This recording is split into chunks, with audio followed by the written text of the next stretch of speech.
Steve Nadjar. Merci d'être avec nous pour cette troisième partie du Grand Journal, à écouter notamment sur l'application Radio Player France. Place maintenant à l'entretien de cette édition. Radio J. L'invité du Grand Journal au micro de Steve Nadjar. Bonjour Mathieu Gallet. Bonjour. Et merci d'avoir accepté notre invitation. Vous êtes le président fondateur de la plateforme de podcast Magellan, mais c'est votre expérience à la tête de Radio France entre 2014 et 2018, sur laquelle vous revenez dans un livre paru ces jours-ci aux éditions Bouquin. Jeu de pouvoir, c'est son titre.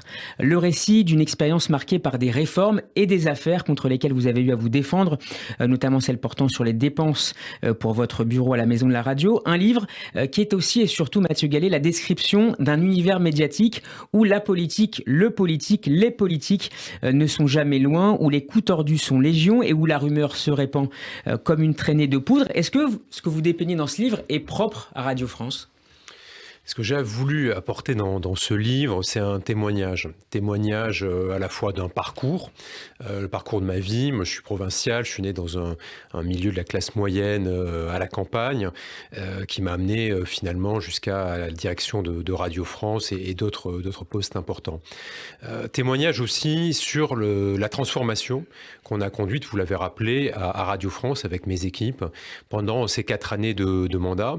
Et puis témoignage sur les mœurs aussi, à la fois dans les médias et dans un média singulier qui est un média public où donc le politique est très présent.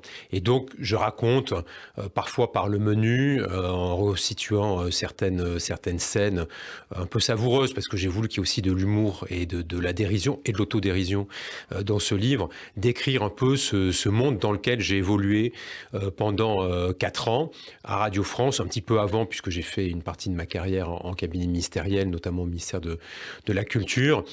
Je ne sais pas si c'est universel. En tout cas, ce qui est souhaitable, c'est que ça ne soit pas trop répandu comme type de rapport. Parce qu'on a quand même des rapports violents où tous les coups sont permis.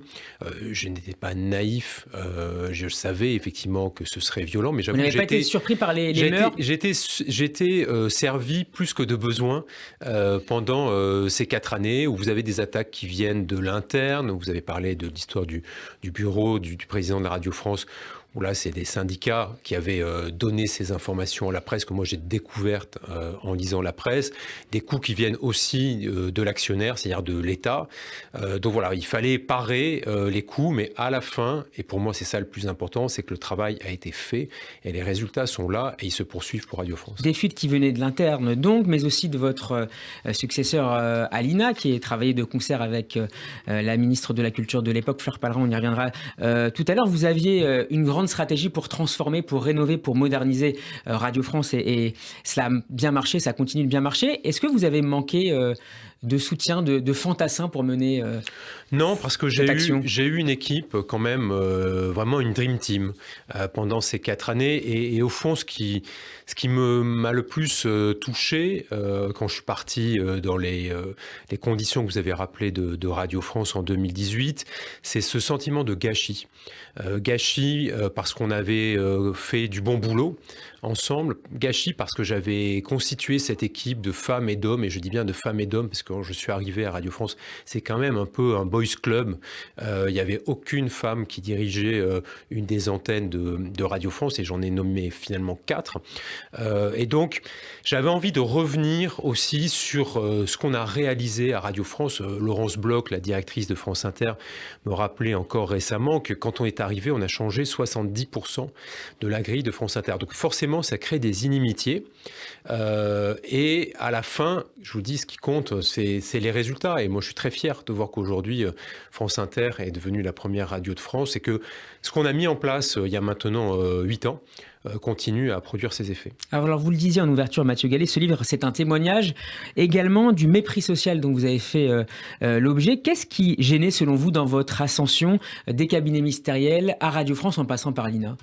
J'ai un parcours qui est assez singulier, ou en tout cas qui n'est pas suffisamment, je pense, mis en lumière par d'autres dirigeants. Et ce livre, il était aussi pour moi l'occasion d'assumer un peu ce rôle modèle que je n'ai pas voulu assumer à l'époque, de dire voilà, on peut venir de la classe moyenne. Moi, je suis un des premiers dans ma famille à avoir fait des études supérieures. On peut venir d'un milieu rural. Je suis né à Villeneuve-sur-Lot, une petite sous-préfecture du Lot-et-Garonne, dans le sud-ouest de la France. ne pas avoir des parents qui ont déjà un parcours tout tracé et tout tracé pour vous-même, et arriver jeune, puisque j'avais 33 ans quand j'ai été nommé à la tête de l'INA et 37 ans à la tête de Radio France, arriver jeune dans des postes de responsabilité où on va pouvoir faire bouger les choses. Voilà, c'est ça que j'ai envie d'envoyer un message à la jeunesse, à leur dire, voilà, c'est possible, il faut bosser, il faut avoir de la chance, parce que je pense qu'il y a toujours une part de chance, d'être là au bon moment aussi.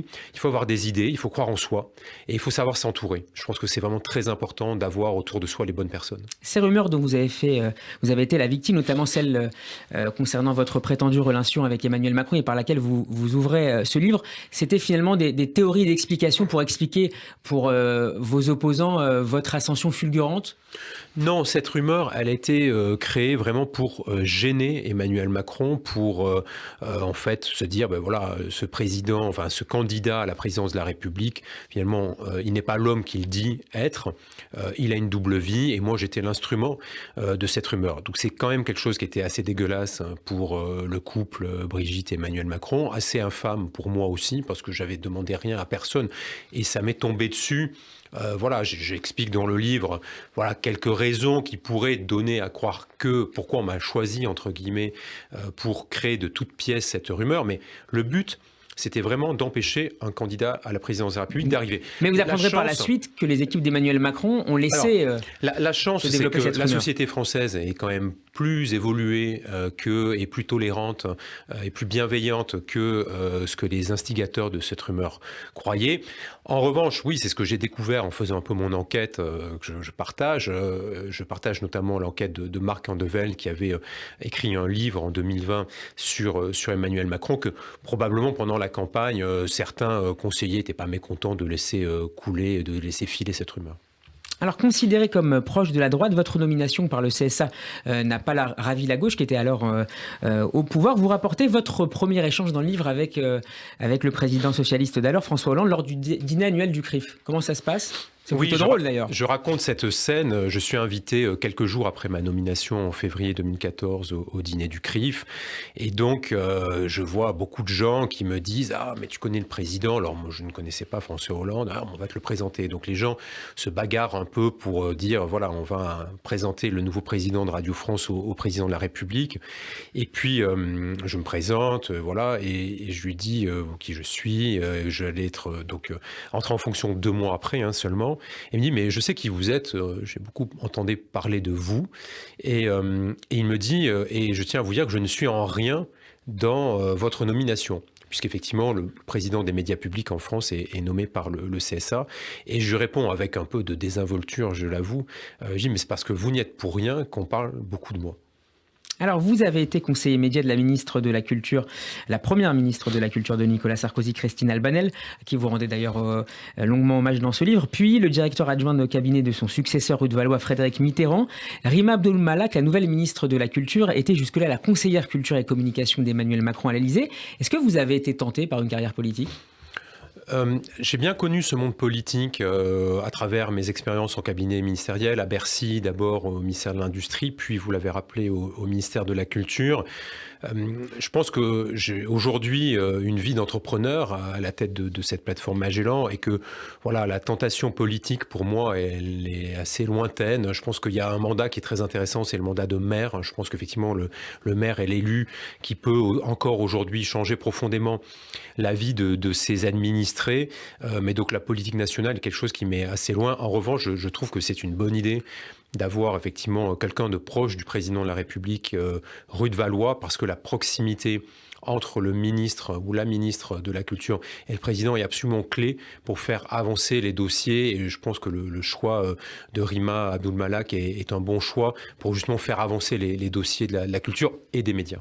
La politique est devenue un jeu médiocre, constatez-vous dans le livre. Vos relations, notamment, je l'ai dit tout à l'heure, étaient très délicates avec la ministre de la Culture, Fleur Pellerin. Elle est devenue mon adversaire, écrivez-vous. Est-ce qu'on peut travailler sereinement et efficacement quand l'actionnaire principal qu'est l'État est contre vous ?